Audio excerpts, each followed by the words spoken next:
Okay. And we can go off of projectors too, but this is just like where I was when I made the list. I was nervous because I was like, I'm going to talk so much about how I've never seen a healthy projector. And it's not to blame anyone because for a projector to be healthy and correct, they have to have a group of people around them that are like working with them in a penta situation. And so it's bigger than just any one person. And so I think that where we're going, maybe we're just now going to start seeing people looking more like the projector that Raw described, because I think so far we've just been trying to get clarity on the difference between like guiding someone and telling them. Yeah, I wouldn't call it a penta because projectors are one-on-one people and pentas are groups of people, but in terms of having a number of people that could make up a penta around them that It was like are their living situation. available to see that they are a projector and be curious enough about that to not just keep pigeonholing them as, super slaves. I Yes. um yeah, Or like, most projectors that I see are just bitter people trying to get get attention for what they see. But I think that one of the biggest things, Lacy, is that people think guiding is advising, and it has nothing to do with that. yeah. I mean, advice, if a projector gives me advice, I can't stand it. Because the thing about the projector is they just go so deep in you. And I think that that's not emphasized enough. Like the projector goes right into the center of someone and fucks with them. Yeah, it's like the G center. It's the G center and the deepest part of the G center. It's like where your direction lies, where your self-love lies, where your very identity is. And if someone's trying to give me advice because of what they think, that is never okay with me.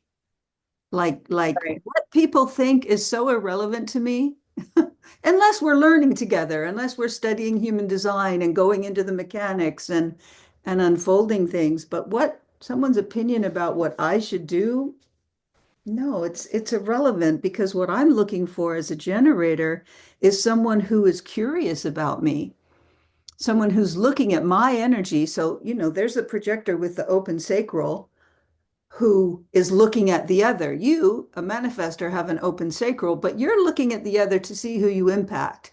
You're not like looking at the other to see how they operate. Yeah. And so the projector is looking at the generator, especially, and seeing how does that energy operate? Because they're a non-energy being. How does that energy operate? And so what works for me as a generator is someone who's curious enough about my how my energy works that they will enter into a conversation with me about that we can discover about that. Not that they will advise me what to do because they think something. Well, it's crazy because my husband and I have been talking a lot about this. Like it's so hard to discern who's coming from like their definition versus their openness. And if I think about like a person coming from their openness, their wisdom, it's going to be what they think. And if they're coming from their definition, it's going to maybe be what they're experiencing. I don't know, but there's like some type of difference there. And here's a huge problem for me. For a projector to become correct and learn how to guide, they would have to become themselves. Yes, And exactly. for most people, like when we're doing our collective focusing in the experiment, it's like, okay, what are we focusing on? Because I can take a group of projectors and I can focus on irrelevant things with them, and like we can get really smart and learn a lot of new words and all this stuff. But they're not like asking the open center questions. They're not watching their body. They're not trying to communicate their body sensations to the outside world. Like they're just trying to sound smart. And it gets into this knowledge is power thing. Like I think we're in such a weird place in human design right now because we're getting past that. Like we're starting to get people that are really experimenting, and we need years of that for a projector to be able to guide. It's like the luckiness of someone to be there at this point in time, like, I don't know. Like, I don't know. I feel like we're going there and we're going to learn what that looks like. But a lot of people already think that they're doing that. Right. And And I think I it's think just it's beginning. I think it's an epidemic in human design at this point because it's so juicy. This information and this knowledge and understanding the mechanics, I will never stop studying. I Yeah. My motivation is number one. I just keep going deeper and deeper, get to the foundation and all of that. And it's the juiciest thing because there's so much mechanical accuracy and practicality in it. But if you're not doing the experiment, it's not going to do you any good in your life. When I first started human design, I think it's, what is it, 15, 16 years now. And I I looked back. I looked back at my life and I just kind of looked at all the things that had worked and been satisfying, and I realized every single one of them, I had entered in by response. And I looked back at all the frustration in my life, and it was 100% of what I kept was trying to do because I thought something. And in that moment, I just went in. It's like, well, why would I not try this thing out that offers me even a modicum of a possibility of being satisfied instead of frustrated in my life? And then it just takes courage. Then it just takes moment by moment courage to not listen to my mind, even when it's yelling at me, to not worry I'm missing out because I'm emotional and have to wait on something. It's just courage. It's just courage. And I think for projectors, it's particularly difficult because that buildup of bitterness can be so toxic in their systems that it's hard to get over it. And when you don't have energy come in, and I'm a generator, I have more energy even at my age than anybody I know.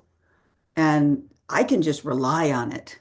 So I have no clue what it is to be a non-energy being. Like that's so far from my reality that I can't really cognate that. But I can imagine going through life and not being seen and needing the other to provide the energy so you can just keep going.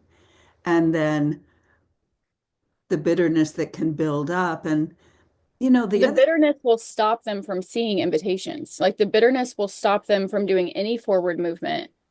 And then they're thinking they're waiting, but they're isolating themselves.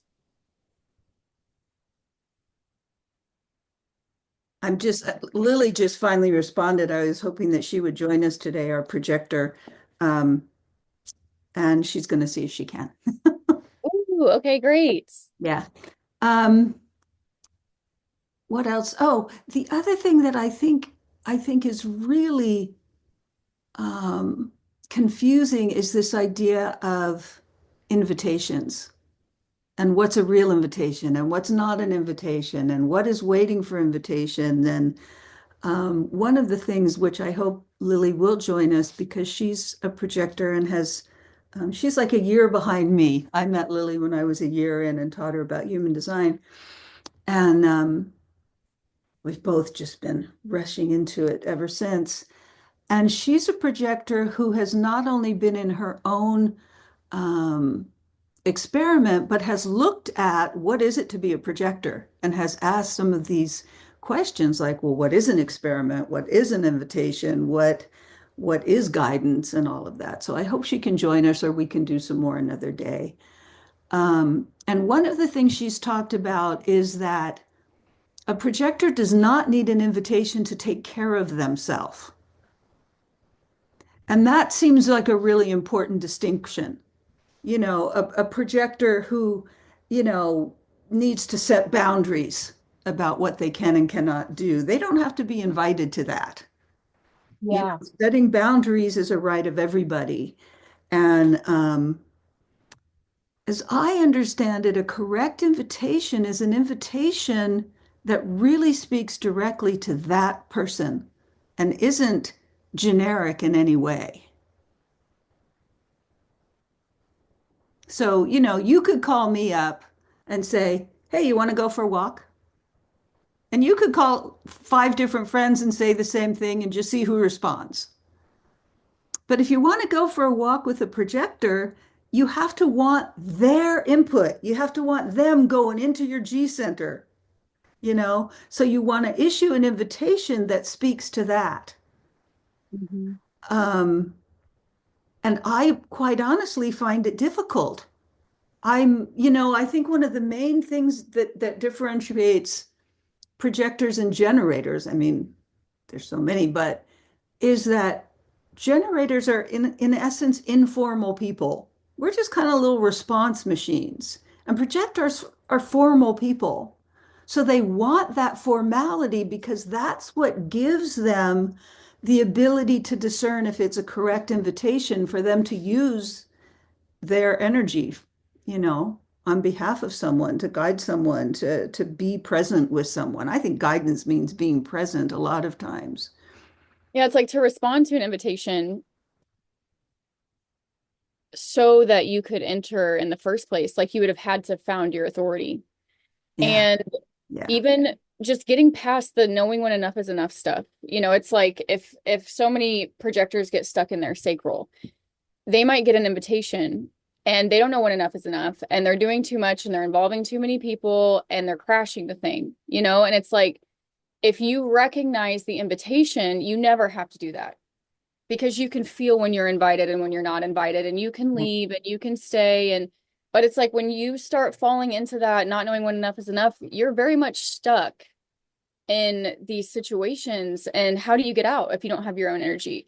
And so much about their living situations. It's like I've had sessions with people who have like an open sacral sibling, and an entire complex will be developed about how that open sacral sibling, they got a car and I had to work for my car and Mhm. this, that. And I'm like, wow, if we could just understand that maybe that open sacral sibling, like they're here to be supported by, but we don't. And so to watch most projectors, Interesting. like, I Yeah. don't think they're supported by the generators in their life at all. And it's because the generator is jealous of them and they're mad about the way things can work for them. And then you get these very dysfunctional relationships and there's no guidance. It's like if you're lost in that, your ability to guide is not with you. Your cognition is not with you. And so it's just so hard to recognize it takes so much time, like time in the experiment, time in the experience. Like I will watch a projector miss invitations for 6 years. And then maybe one day they're like, wow, I think I'm starting to get much more clear about what an invitation is. And so, just for all of us to understand that it can take that much time in the real experiment to recognize an invitation in your life. It's not something that you can just read about and like start it today. And we don't have to blame people for seeing or not seeing their invitations. Yeah. Well, it's so easy to blame people, and it's so easy to be um, aggravated by the projector when they just penetrate your aura in that way. I mean, I'm a 59/6, so I'm an aura penetrator too, and I've had to see that people can get really mad at me. And I don't Mhm. even know why, it's been my whole life. It's like, oh, I actually wasn't even doing anything. But the mechanics of the aura speak on their own and do what they do. I'm curious if you have any um, awareness about this whole idea of invitations, because you've talked to me a little bit about this, Lacy. You're a manifester, but your manifesting comes through two projector channels. Mhm. Have that 51 to the 25 to the 1 to the 8. So you have that motor to the throat, but you don't have a manifesting channel. And I think when we first met and we're talking, you said, "Yeah, you really like invitations, that those projector channels really like." I don't have any projector channels. So I don't even have that much awareness about it. Do you want to say anything about what you've noticed about that? Well, I can just say right now that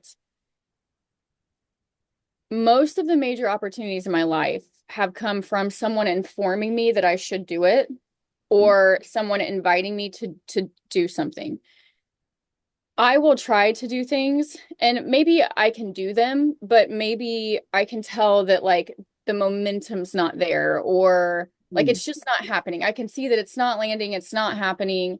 But when it comes to the invitation, those things, a lot of the time, they'll land and they'll happen. And I'll have a group of people around me that are doing it too. And so I don't know, like that's something I really watch and I really respect the invitation. When I get them, I'm really in my authority, feeling what it's saying because I've been invited to do things that are really crazy. You know, it's like I want awareness up front about the experience, and it's like none of us get that.